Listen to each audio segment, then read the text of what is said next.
Hi, everyone. Great to have you all with us today. And I can see folks are still joining, but in the interest of everyone's time, I'll go ahead and get us started. So, of course, you are joining today's session addressing mental health challenges, scaling up through partnerships and resources. And I'm Sue Polis, Vice President of Public Relations and Government Affairs at Lutheran Services in America. And of course, this web forum is part of our broader Strength and Service series, led by our wonderful colleague, Kim, who's with us today. And that Strength and Service series is really aimed at fostering knowledge and strengthening capacity for our network and partners on key issues of high importance, like today's discussion on behavioral health and mental health. And so we know our Lutheran Services in America members, along with our partners, are eager for resources to better address needs in their respective communities. And so we're just very excited to have you all with us today. And I just want to spend a moment, the numbers can feel certainly overwhelming and even staggering, right? It's Mental Health America's State of Mental Health in America report in 2023 tells us 21% of adults are experiencing a mental illness, which is equivalent to over 50 million Americans. 15% of adults in America have a substance use disorder, and over 93% do not receive treatment. Over 1 in 10 of our youth in the US are experiencing depression that is severely impairing their ability to function at school, work, home, and with family and in their social lives. And of course, that list is even longer. Given the prevalence of behavioral health issues across the country, today we're really aiming to shed more light on how Lutheran Services in America members are addressing these issues, and moreover, how our partners and federal agencies, including the Substance Abuse and Mental Health Services Administration, or SAMHSA, part of the U.S. Department of Health and Human Services, and HHS, through their Office of Faith-Based and National Partnerships, are working to provide resources and supports in addressing these challenging issues. So today we'll hear from our speakers about their work on behalf of their organizations in addressing these challenges. And then I have the pleasure of facilitating our discussion. We will have time for Q&A, so please have your questions ready. And without further delay, allow me to briefly introduce our speakers for today. We have with us Dr. Christine Caulfield, CEO at Lutheran Services Florida Health Systems and Executive Vice President at Lutheran Services Florida. Teresa Harns-Coder, who is the Vice President of Program Performance for Health and Wellness Services at Lutheran Family Services of Nebraska. Joe Banyas, who is the Lead External Engagement Officer, Office of Intergovernmental and Public Affairs with the Substance Use and Mental Health Services Administration. And of course, Heidi Christensen, our longtime partner, who is the Public Affairs Specialist at the Center for Faith-Based and Neighborhood Partnerships at the U.S. Department of Health and Human Services. And so before we get started in earnest with opening comments from our speakers, I want to just take a moment to share to ask you all to take a short survey. Please note there will be a second survey also at the end of our forum. So please just take a moment, if you will, and respond to these survey questions.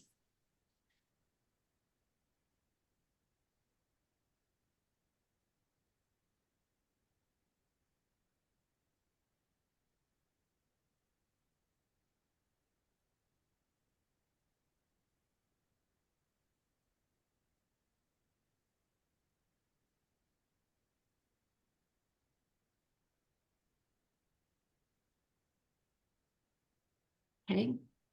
And I think we will see the results in just a moment, and then we'll proceed.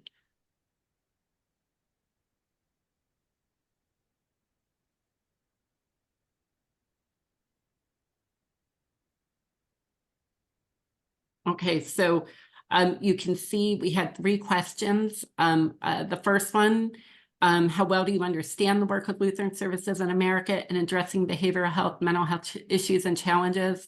The majority of respondents said 3. So 1 being the highest, I think, right, Kim, 5 being the lowest, if I have that right. We have 44% roughly in the middle. The second question, how much do you know about Substance Abuse and Mental Health Services Administration and their work and resources? Again, we have a concentration here somewhat in the middle of the pack with 33% or so in the middle, 33% sort of in the four range. And then how likely are you to engage and or partner with faith-based and other organizations and stakeholders in your community? And the majority saying 43% at 5. So we're going to bring that pull up again at the end to see if anything changes as a result of this conversation. So with that, let's turn to our panel. And just want to ask each of our panelists to briefly describe your organization and your work as it relates to behavioral health, really to set the stage for our conversation today and share a little bit about your current efforts and focus. So with that, let me turn to Christine first. All right, well, thank you so much. Good afternoon, everyone. It's a pleasure to be with such an esteemed panel, and thank you, LSA, for this opportunity. My name is Christine Caulfield, and I'm the CEO of LSF Health Systems, which is a large organization. Our budget is around $290 million. We cover a third of the state in the state of Florida. We're based in Jacksonville, Florida, the northern end, so we cover north central, northeast region. And we have in our network of care, we manage a network of behavioral health care organizations, such as hospitals, substance use residential facilities, housing providers, methadone clinics, community mental health centers, drop-in centers, and so many others. Our charge is to work with and help those that are indigent, uninsured, or underinsured that live with mental health and or substance use disorders. So we are the safety net system in the state of Florida. We're considered a managing entity. That's the term for 7 of us that basically provide these services around the state. LSF Health Systems is the second largest, and we serve about 1.2 million individuals a year. Our population is anywhere from young children all the way up through seniors. And it's a really interesting charge to be able to manage a system of care, to be able to look and see where the gaps in services lie in the various counties that we serve. Again, 23 counties are a third of the state, so many are rural, some are urban, and each has its own distinct personalities, needs, and gaps. So being able to work from that macro level, to work with our provider network to develop programs and implement them when gaps and needs are identified has truly been very rewarding. And we have stood up a lot of innovative programs. We pride ourselves on innovation and partnerships. And so we've created a lot of very unique partnerships in these communities that have proven to be very, very successful and much needed for expanding community resources. Thank you. Thank you, Christine. That's great opening comments that leave a lot of leeway for good discussion as we go forward. So let me turn to Teresa. Good afternoon, everyone. I'm from Lutheran Services of Nebraska, and we're a statewide organization with three major focus areas, including services for families, which includes adoption, foster care, and classes, immigration and refugee services, and then behavioral health services, which is what I'm representing today. We have 16 offices across Nebraska, from North Platte to Omaha and into Council Bluffs, Iowa. Those offices vary from 2 employees to 150 employees. And then we have a big remote workforce, such as myself. I'm sitting at home right now. My role at Lutheran Family Services is on the behavioral health side. I manage 2 SAMHSA grants for certified community behavioral health clinics one in Lincoln, which is the state capital, and one in Fremont, Nebraska, which is a rural community. So even though all our locations are not in that CCBHC catchment area, having the capabilities and paradigms of a CCBHC positively impact every site. And we'll talk more about that in a little bit. Wonderful. Thank you, Teresa. Heidi? Hi, it's Heidi Christensen, and I am with the Center for Faith-Based and Neighborhood Partnerships here at HHS. And I have had the privilege to work with LSA members over many years, over several administrations, and I am their greatest fans. And I'm so eager to engage you on the work that we're doing around mental health and faith communities. For those who don't know us, we're located in the Office of the Secretary here in Washington, and our primary goal is to strengthen the response of faith and community organizations to critical health issues, and critical health and human services issues. So we've done the gamut from COVID prevention, a lot of work on opioid prevention, misuse treatment, and certainly mental health, youth mental health, suicide prevention, and maternal mental health. One of the big bodies of work that we've been moving forward is really on this work of strengthening the reciprocal bridges between clinical providers and faith-based groups. And to that end, I'm looking forward to saying much more about that as the discussion unfolds. But primarily last year, we launched this initiative with about 13 models of care. And the representatives who came to Washington from all over the country were faith-based, were faith communities providing direct mental health care. Of those 13 participants, it was like a collective 46,000 hours of free sliding scale mental health care and treatment that was offered through these faith communities. A small portion of those participants were those that were partnering with social service providers or healthcare providers. And those partnerships, when we started to unpack them, as we have been doing throughout the year, show the greatest promise of scaling through, the modalities that we are aware of: mobile health, telehealth, embedded clinicians, and so on. So we're excited. I wish I could almost just go into a total listening mode. I just want to hear from all of your members on how you're engaging your faith communities, what that looks like, and then share kind of what we're learning. We're continuing this work. We're working with the American Psychiatric Association on documenting as an operational guide on how this is done. So learning from you, love to share. I'm very happy to be here. Thank you. Wonderful, Heidi. And Joe, please. Great. Thanks, Sue. Hi, everyone. Pleasure to be with you. And as Sue said at the top, I'm an external engagement officer at SAMHSA.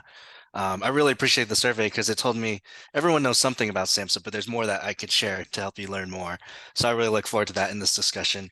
And so to level set for those who know less, SAMHSA's mission is to lead public health and service delivery efforts that promote mental health, prevent substance misuse, provide treatment and supports to foster community recovery while ensuring equitable access and better outcomes.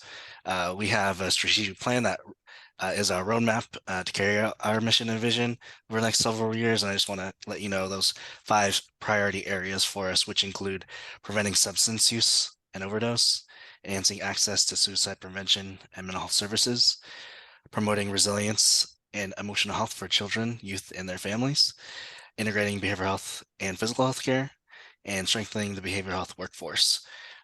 So a lot of our work right now, as some of you might be familiar, we do offer grants, we offer training, technical assistance. I believe Teresa, CCBHC was one of the programs, the SAMHSA program, as she mentioned, and we want to offer more of those types of things. Currently, we're at a budget a little over $7 billion and continuing to grow thanks to funding from Congress and requests from the administration. And even our agency workforce has grown with that. We're nearing about 800. I have about 800 other colleagues. So as an external engagement officer, I'm really excited to be here with you to participate in things like this, to share more of what we can offer and really advance the behavioral health of our nation. So as Heidi said, really excited to hear about the innovative ways that you might be engaging folks, but also hear how we can offer our resources to help you do that. So Sue, let me stop there. I look forward to the discussion. Thanks. Thank you, Joe. And we're going to invite our panels together. You know, you're not going to see a lot of PowerPoints and talking today. This is a discussion, right? This is really meant to be of service to all of you joining us today. And it's really here, we're here to, you know, answer your questions and what you're seeing in your communities, right? So I'm going to start with some prepared questions, but as I see questions coming into the chat and Q&A, I'm gonna go to those because this is for you, right? This is really about making sure you get value from this discussion. So with that, Joe, I think you gave us a great segue, right? Because you were talking about Congress and the increased funding to the Substance Abuse and Mental Health Services Administration. And we know demand has gone up across the country for behavioral health services. So I'm going to start with asking Dr. Caulfield, but the question for all the panelists, right? We have this increasing demand in our communities. How have your efforts changed in response, and what is working? Well, thank you for that question. We saw very early on that you know, the pandemic wreaked havoc on all of us, and the demand, I'm preaching to the choir, you know, spiked accordingly. What we have found are that there's such power in peer specialists, certified recovery peer specialists, and so we really increased our efforts to train peers, individuals with lived experience that wanted to give back and want to give back of their time and their talent and their expertise with their lived experience. We have a very robust training institute here at LSF Health Systems. And so we offer the certified recovery peer specialist curriculum that's required in order to sit for the exam here in Florida. It's 40 hours. But we found that we wanted to expand that curriculum to increase our peers' knowledge of various types of situations that they may be facing as they enter the behavioral health workforce. So we've added additional training courses for them to partake in. We also applied for and were awarded an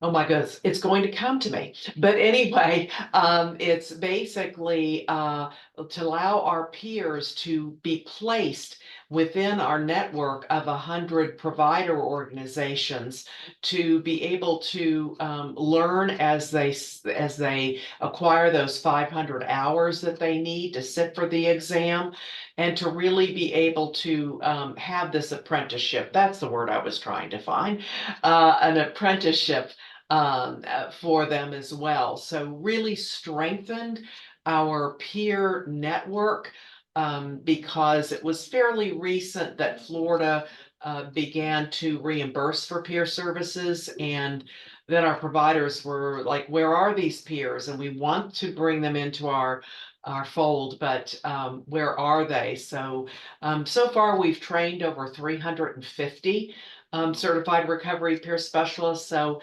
if you haven't thought about doing something like that, or you can partner with an agency that is training peers, it's really critical, particularly in the substance use field. We're using them a lot in emergency rooms for the opioid epidemic. When people come in an overdose status, they are the first person that individual sees with the hopes of encouraging recovery.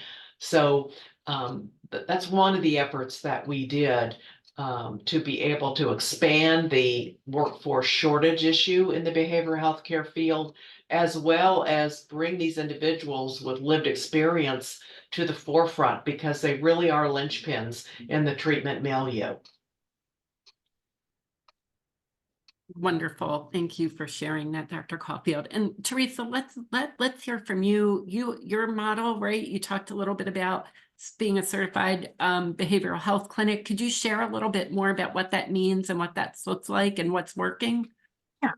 And we became a CCBHC in Lincoln in 2020. So right at the start of the pandemic, talk about great timing.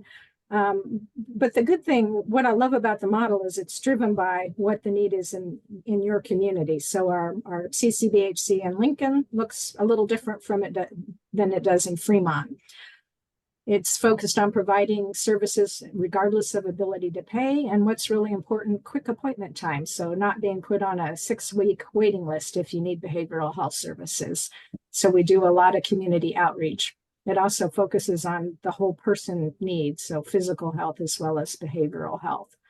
In both of our locations, we have a focus on consumers who are justice involved, veterans, people with limited English proficiency, and others dealing with stigma. The good news is before we started our CCBHC, we already had in place most of the required services in Lincoln. So that made it easier to expand into another location. And telehealth sure makes it a lot easier. The CCBHC has some QA reporting standards that kind of upped the ante a little bit for us. So we switched to a new electronic health record. So that's what's working. That is a heavy lift. Probably one of the biggest successes is launching open access for the people we serve. So they can have a same-day virtual or in-person visit, and that's without needing an appointment. The visit's for an initial assessment to kind of help people figure out what's next, and the therapist that does the assessment will help them get an appointment for whatever's next. Right now, our open access is Monday through Thursday from 9 to 3 p.m. The grants also allowed us to add roles for care and service coordination. So these individuals help work off of screenings for social determinants of health and help clients navigate to other resources they may need, behavioral health and social determinant kinds of needs. It allowed us to add military veteran peers. So we also think peers are great. They help individuals who have served in the military, regardless of their discharge status, or they may be active duty. But they are helping people navigate through all kinds of systems. And then we have substance use peers who help our clients who are in our medication-assisted treatment. The changes have all been working and allow us to serve individuals navigate very complex systems and have been very well received. Wonderful. Thank you, Teresa, for that great overview. And Jill, what do you want to bring to this conversation? What is SAMHSA doing that you feel like is working? Sure. Thank you, Sue. I think, continue with Teresa's mention of CCBHCs. I'll just say that I think we're near 500 CCBHCs across the country in 46 states, DC and Puerto Rico. And just putting in point, if any of you are not connected with CCBHC near you, I'm happy to help connect those dots. But in addition to that, a few other initiatives that has happened over the last several years that I'd like to highlight for you. Some of you might be familiar with 988, the 988 Suicide and Crisis Lifeline, which was launched just a little under 2 years ago. But it's a 24/7 access point to trained counselors who can help people experiencing mental health related distress. So that includes thoughts of suicide, mental health or substance use crises, emotional stress, and other distress. Again, 24 hours access to trained counselors. That's an initiative that we're still raising awareness about, but continues to provide help for folks each and every day. Going to, I believe, Dr. Caulfield's mention of peers.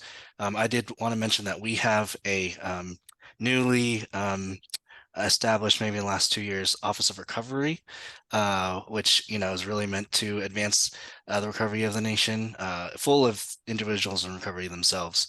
And they are, I mentioned this because they are really put together to build partnerships to support folks like yourselves, their families, their communities impacted by mental health or substance use conditions, to really build that road to recovery for each individual. A couple other things I'll mention, something that we've been really advocating for and sharing is, promoting the use of overdose reversal medications in naloxone, training around such, and distribution of that. So those are a few things, Sue, that I might highlight to start. But again, I think or maybe, sorry, one last thing I'll say, going back to our grants, I think even aside from specific policy or program area, our Office of Financial Resources, given the increased funds from Congress, are really trying to get out to communities to learn about potential roadblocks that, folks like you might be seeing in accessing SAMHSA grants. So they have started to go throughout communities in the country to hear direct feedback. But if for some reason you are having issues, or maybe Sue and team, I can share some of those stops with you if there are opportunities for folks attending today to attend those in-person meetings. So let me stop there. Thanks, Sue. No, that's a great overview of some of the key initiatives, Joe, that SAMHSA's really taken the lead on. And Heidi, please. Yes, well, I'm just as it relates to the demand for behavioral health workforce. What we've been really focused on as part of this overall effort to increase access to mental health services in community settings is to really look at the roles that already exist in congregations, that, maybe vocational roles that exist there, like deacons, chaplains, faith community nurses, community members with a health background, people who are already engaged in the support of their community, and taking their skills to a next level with specific trainings. Light University's mental health coach, Harvard has their Empower program, Sanctuary. There's a couple of really strong programs out there that shift the skills in a way that they can actually not replace clinical roles, but actually come alongside them in a more significant way. And I think we've all been hearing that term task shifting, task sharing.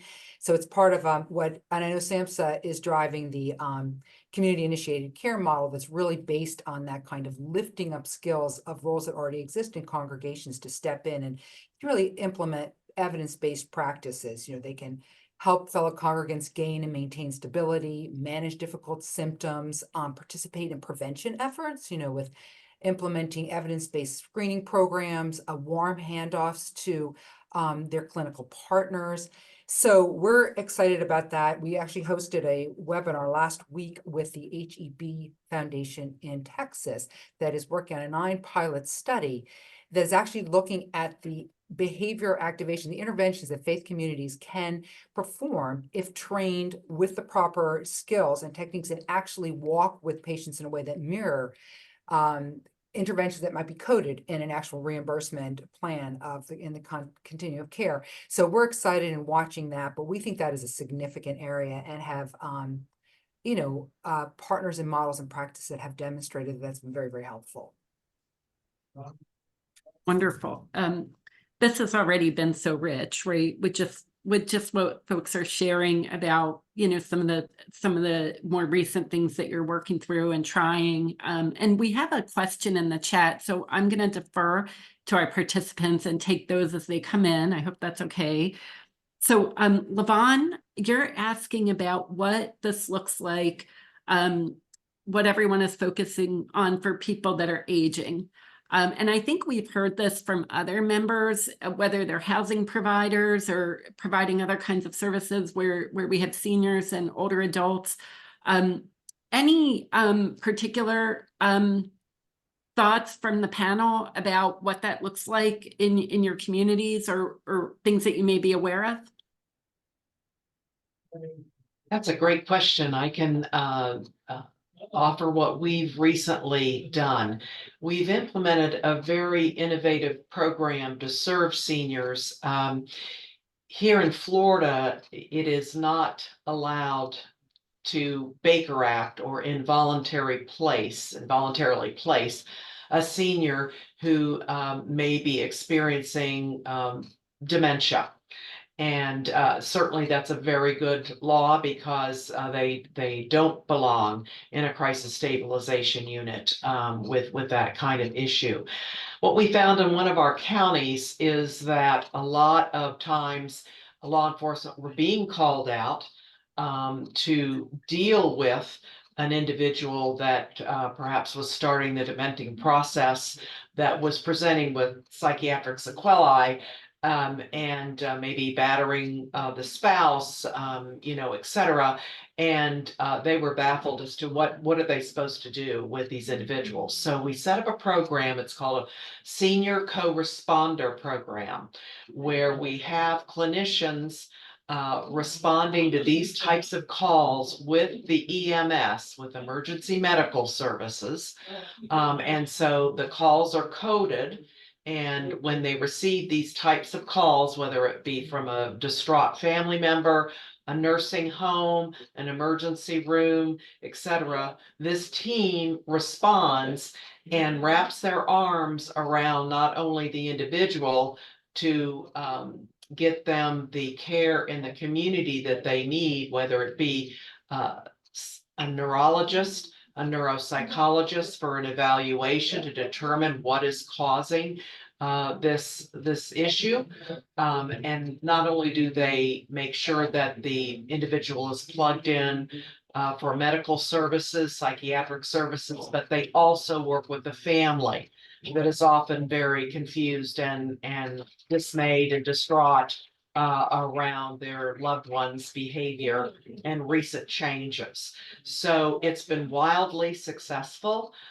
We are planning on standing up more of these senior co-responder teams to address those issues. And I really thank you for the question, because our seniors often are left behind when it comes to getting adequate care for their depression, their suicidal ideation, their anxiety, their post-traumatic stress disorder, their trauma. So we really want to focus, that's my goal, on expanding services for our seniors. And I'd like to Peggy, add, would you like yeah, to I'd add? like to add to that, because I think, I mean, this working, that's why we are just so strongly believe that working closely with your affiliated congregations is so important, because they are able to identify, and we know that a lot of traditional congregations also are filled with some of our, you know, our older Americans, and especially for those who are disabled or in any way have limited mobility. One of the models that we're really lifting up is ones where faith communities are actually acting, especially in rural communities where it's very difficult to get transportation, are acting to host originating sites to telehealth. And so those kinds of partnerships, and we've got them. We have a CCBCH in New Jersey that does virtual exam rooms in a, you know, in the plethora of different types of diverse faith communities that exist in that area. That's a more urban area. And then there's an example out in California that's actually run by kind of a hub of sorts. I loved how Dr. Koffel, you know, described her as a, you know, a managing entity. They work as a managing entity and are sending community health workers out into rural churches, you know, a network of about 25 churches. And that CHW or paraprofessional could be a CHW, a promotor, could be anyone who's able to be in place and then navigates that originating site to the care that's needed and provides the other wraparound services. I think it's why we're really hoping so much when we get to the things that I really am just praying for, is that the telehealth flexibilities continue, not to even extend it, but they actually become permanent, because so much of this work, so much of access, especially for our most vulnerable citizens, lays in being able to reach them where they are with a warm hand and a navigation. So that I think partially, I hope, answers that question. No, I think that's very helpful. Joe, please. Yeah, great. Thanks, Sue. So in addition to things my colleagues had mentioned, we do have a dedicated webpage that I'll drop in the chat for what we call older adults. And within that, I want to point folks to, I mentioned some training and technical assistance centers. We have, it's called our E4 Center of Excellence, Engage, Educate, and Empower for Equity. It's specific to behavioral health disparities in aging populations. So that is home for a lot of different training technical assistance that you can use locally. And then I'll also mention May is Mental Health Awareness Month, and we're actually hosting, I think, with our colleagues at ACF, ACL. Oops, I just had it here. Sorry, I lost it. It's the 7th annual Older Adult Mental Health Awareness Symposium, and really meant to highlight best practices in working with this population and other tools to reduce stigma, increase collaboration, etc. So I'll drop some of those in response to, I believe it was Lavon's question, Yes. just in the chat. Thank you, Joe. Thanks. And Teresa, I'm going to go to you next. There's a question from Jason Russell, and he's saying for those individuals that are CCBHCs, right, which of course you are, I am interested in knowing how the experience has gone from your organization's point of view, what the lessons learned are. And, you know, if you could go back and start over, what would you have done differently? Wow. Easy question, piece of cake. That's a softball. Yeah, No, but yeah. Anything you could share. Right. Yeah.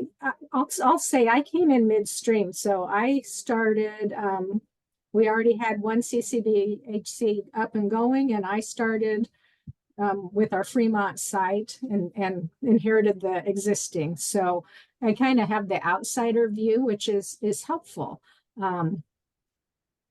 I would say was the first dedicated resource to the CCBHC as project director. So that's my full-time job, is running the CCBHC. And that's a lesson learned. That was a hard lesson learned, that you can't do this by committee. You need to have someone who keeps their eye on the ball all the time. And it has been a heavy lift just in terms of shifting paradigms, change management. Like I said, we had a lot of the services in place, but it's that intention of the CCBHC model to kind of shift how people think about what we do and why we do it. So a lesson learned is dedicate resources for it. What we're working on right now is if I asked people what CCBHC meant to them that work at LFS, I would say 9 out of 10 wouldn't even know. They wouldn't even know what CCBHC stood for. So one of the things I'm trying to do is an educational campaign about this is what we're doing and celebrating it, because it's exciting when you look at what the model's trying to accomplish. So I have my head out of the spreadsheets, and I'm trying to celebrate what's happening with CCBHC. And really the pros of a CCBHC, I think, are all the resources that come with it. Adherence and fidelity to the standards, I think, do make you a better organization. It's kind of crosswalks well with other accreditations too. We're COA accredited, so I work with our QI department all the time on what she's doing, what I'm doing. We walk down the aisle together to make it a better organization, and also celebrating that. So I'm out of the implementation phase and into the celebration phase and getting ready to attest again. Thank you, Teresa. I think hopefully that starts to answer the question. And Joe, anything from your perspective on CCBHCs or others? Sure, yeah, you're probably gonna get tired of me talking about centers of excellence and technical assistance centers, but we do have a CCBHC Training Technical Assistance Center. So it's out of our National Council for Mental Wellbeing, but they have a state based one, and then we have different kind of expansion grants or other grants. So depending on the type of CCBHC you're talking about or program, we have a couple different training technical assistance centers there. And again, like, idea here is to help provide tools and information to folks to better implement the CCBHC model. So I'll go ahead and drop links to those in the chat. And I see is that Alicia also dropped a link to our CCBHC webpage too. So thanks for that. Thanks. And I should have said that too, Joe. The National Council has been a great resource for getting us up to speed and keeping us on the right track. No, thanks to you both. And there is another question in the chat from our colleague Christy, and she's asking about any experience any of you could offer as it relates to immigrants and perhaps refugees. We do have a special program, and it actually doesn't fall under the CCBHC specifically, but it's for Afghan refugees specifically, who have just come to the country, and providing some therapy services. And we have a therapist who is a native speaker and works with refugees in our community, in our state, I should say statewide, because again, telehealth, what a godsend that is for helping. That doesn't necessarily fall under the CCBHC, but we are a refugee and immigrant service also. So we do connect all the dots with what we do.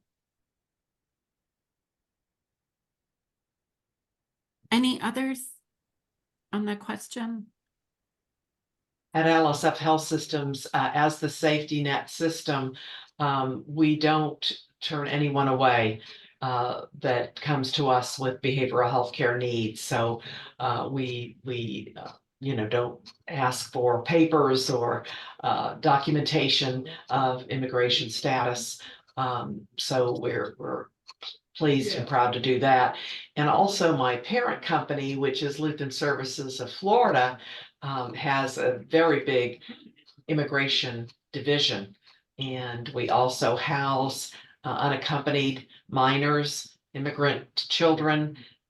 We do a lot of work in that space. And so, sometimes that can be challenging work depending upon the politics and so on. But our organization is very committed to help those in need. So we have that. No, thank you, Dr. Caulfield. I mean, I think this has just been such a rich discussion. Heidi, what did you want to add? Well, I was just going to add that many ways of the CCBCH, the one in New Jersey I had mentioned is by setting up these virtual exam rooms at the health fair that they have been working with a lot of new American communities.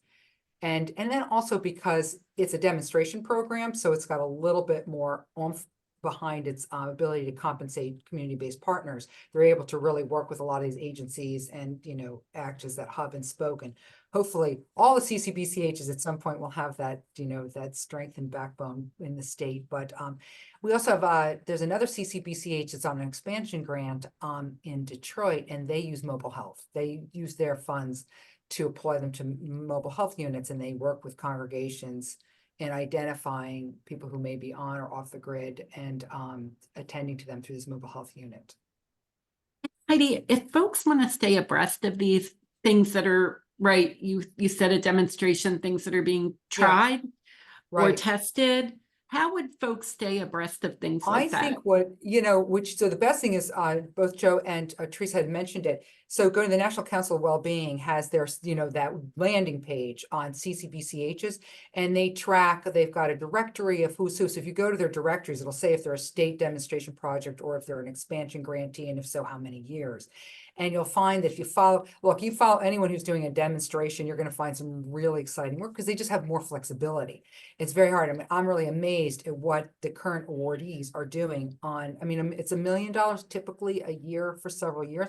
But when you think about the scope of what they've been asked to do, it's a lot to deliver with that amount of money. So it's an extraordinary ask, but as I'm really so glad that Teresa said, it just gives you that kind of frame and framework to build out towards. And that is the hope of the CCBCH program, is it will become a frame for the state Medicaid and the state, that the demonstration programs become the way the state does business through its, community-based operators and social service agencies.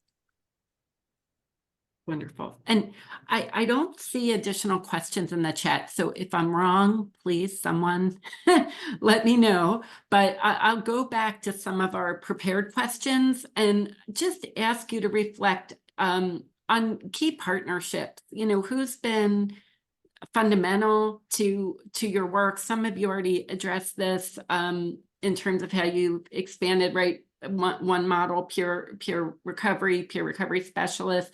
But could you just share any partnerships that you feel have just been fundamental to your work to be able to meet these challenges?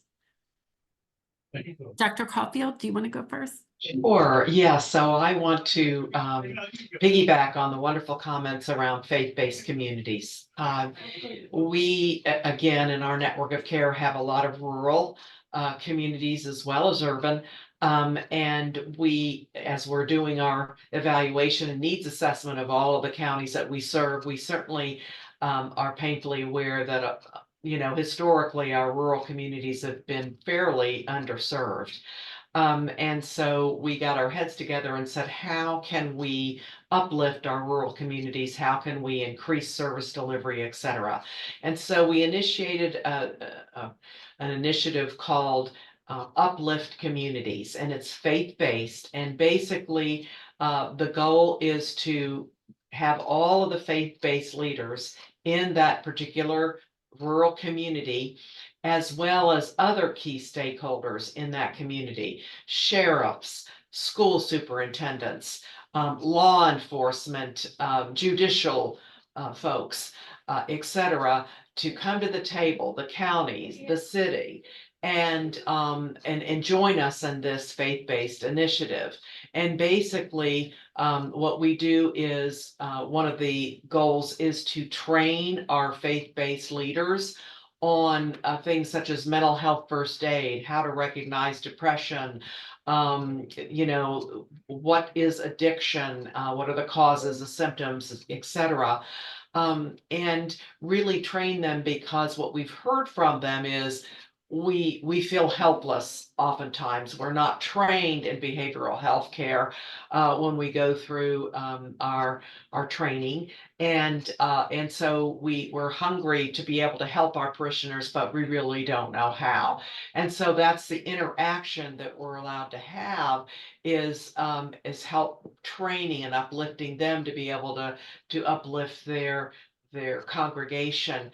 But what we found with Uplift Communities is that there are so many additional resources in our rural communities that if you don't really know them and don't get in there and tap, you would never know. But people come forward and say, listen, we're having a real gang problem in this community. And I know a rancher that has horses that would be willing to train kids on the farm and let them ride the horses. And, it just all these different partnerships that come about as a result of bringing all the stakeholders together. We also furthered this initiative by saying, okay, now that you all are together, what's your biggest challenge here in behavioral health? And they come together, they agree on what that is. And then many come forward and say, we can contribute. I'm the county commissioner, and we have money in our coffers to be able to stand up a youth center or whatever they've identified as a need in that community. So it's really grown and blossomed beyond our wildest imaginations, and we are being contacted across the state to please come and stand up a uplift community in our neck of the woods. So there's such power in working with our faith leaders and utilizing their talent and their expertise to be able to reach more people. Thank you for sharing. Wow, that's wonderful to hear how people are coming together, right? Including through that uplift example. Teresa, do you want to talk about any of the partnerships? You've talked about this a little bit, but anything more you'd like to say? Well, yeah, but we have therapists embedded in school systems, and of course, hospitals are great partners. We're trying to reduce ER visits and rehospitalization, veteran organizations, and then justice systems like specialty courts. So we have therapists going to specialty courts and part of the court system. So those help upstream kinds of examples. And then we talked a lot about faith communities. In Lincoln, we have a faith coalition called Justice in Action that is focused on mental health. And I'm both the church lady and an employee of LFS. So I have two hats when I'm involved in that organization. But they've actually done a study about what the needs are in the community. So just partners like that are great too.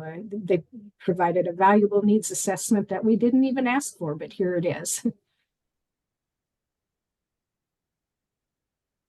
More, Heidi? Yeah, I think this the movement of embedding CHWs, faith community nurses, RNs in the community, then to have, then the patient's concerns and needs related to you, like moving towards you, is just such a positive movement. We have so many examples of that, because we really want people coming in the right door at the right time, right? And typically not alone. And oftentimes they don't even have to come to the door. Much of what their needs may be met exactly in the community. There's a wonderful example of a faith community, she's a family nurse practitioner, at a fairly large church in Detroit. And she also happens to be the first lady of the congregation. So it's a double whammy. But what happens is the church supports her in a private clinic there. She's got a CHW.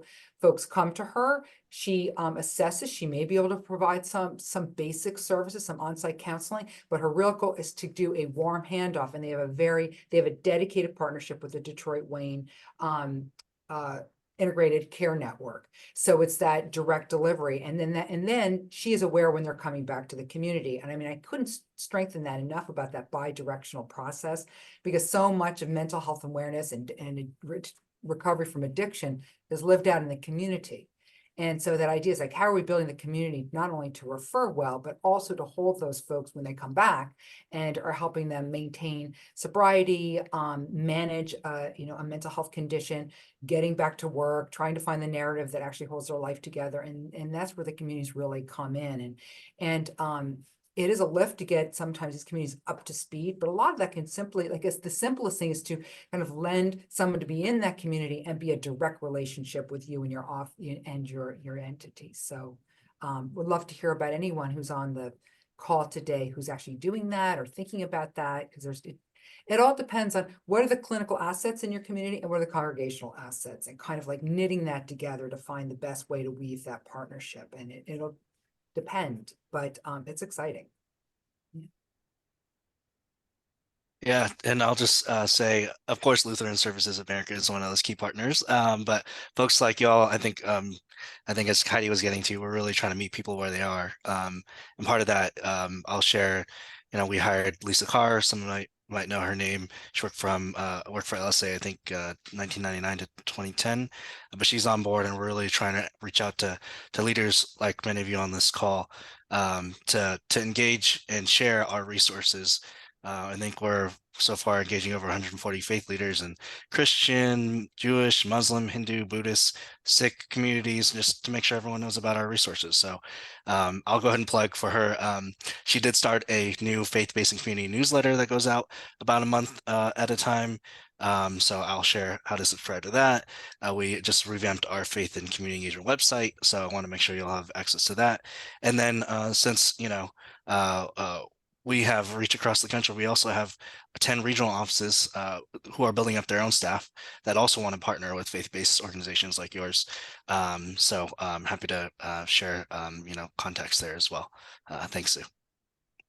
Wonderful. Well, we have just about 5 minutes left, so I want to ask each of you just to share a closing comment, something that you don't want to leave without saying, and then we'll have a chance to bring our poll up before folks depart. So with that, let me go to Dr. Caulfield first. Yes, I think that if we're thinking about where the field is now and where it's moving, I think we always have to keep in mind increasing our efforts in care coordination, really making sure that someone is wrapping their arms around individuals that, for example, are being discharged from a crisis stabilization unit or a detox unit, and making sure that those high utilizers of your acute care services intervene and stop that recidivism rate, because the resources, depending upon what state you're living in, some are rich in resources for behavioral health care. I can speak for Florida. We're 48th in the nation, unfortunately. So to be able to stop that cycle and really determine why this individual keeps coming in and out of those very expensive services, in and out of jails, and getting them the proper care in the least restrictive environment, so that they can remain stable in the community and move forward in recovery. I think we really need to continue advocating for more funding for care coordination. I think you'll get a lot of heads nodding here. Teresa, please. Well, and I would echo that, and I sure appreciate what I've heard today myself. I'm busy bookmarking pages and looking up your sites as you're speaking, so that's been wonderful. But there's still a lot of work to do, and it's a complex system to navigate. I hope people look into CCBHC models of care. They don't fit everywhere, but it is a great framework for looking at a whole person and giving them quick access, because a 6-week waiting list isn't going to do the trick if you need help. So well said. Yeah. Joe? Yeah, thank you, Sue. I just want to say thanks for allowing me to join you today. We do want to be a resource to you. And again, I think all the resources I mentioned, happy to follow up and share my contact info, Lisa's contact info, so we can be the best help we can be at SAMHSA. Thanks. Thank you, Joe. And Heidi? Well, I've been dying to respond to one of your pre-planned questions was, what do you see what's needed to support these improvements? And I had 3 big things on my wish list. And one, of course, is to the expansion of Medicaid and Medicaid demonstration projects that support CCBCHs that reimburse for paraprofessionals and social services. I think that getting these folks in the system that reimburse is so important to the sustainability of our work. Making the current telehealth flexibilities permanent, that would just be awesome. Let's all watch that this year. Like 6 bills out there right now that we're watching.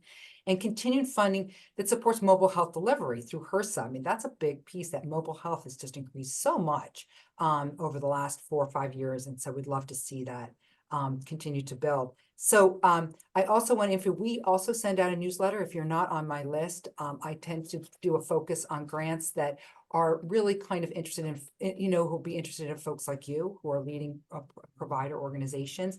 And also, the work that we're doing to connect and build these partnerships. If you're working on something, I would love to take a one-on-one with you and share what we're doing, just kind of get into nitty gritty. So my number, I'll put it in the chat right this minute. That's great, Heidi. Thank you. And, It's so great to be here today. well, we appreciate all of you. And Kim, I think we're going to bring up our closing poll. Okay, so we're going to urge you all to now take this poll one more time, right? How well do you understand the work of Lutheran Services in America in addressing behavioral health is the first question. How much do you know about SAMHSA, now the Substance Abuse and Mental Health Services Administration, and how likely are you to engage and or partner with faith-based and other congregations and stakeholders in your community? So please take a moment.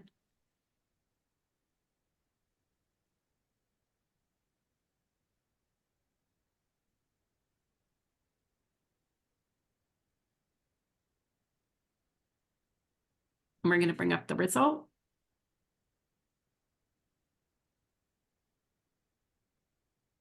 Okay, so it looks like we got some improvement here, which is helpful. We have some increases now in awareness about SAMHSA, Lutheran Services, and certainly engaging partners, which was the goal. But there's still so much more to share. So please don't hesitate to reach out to us. And thank you all for joining us today. It's a pleasure to help lead this discussion. Take good care. Thanks to all our panelists.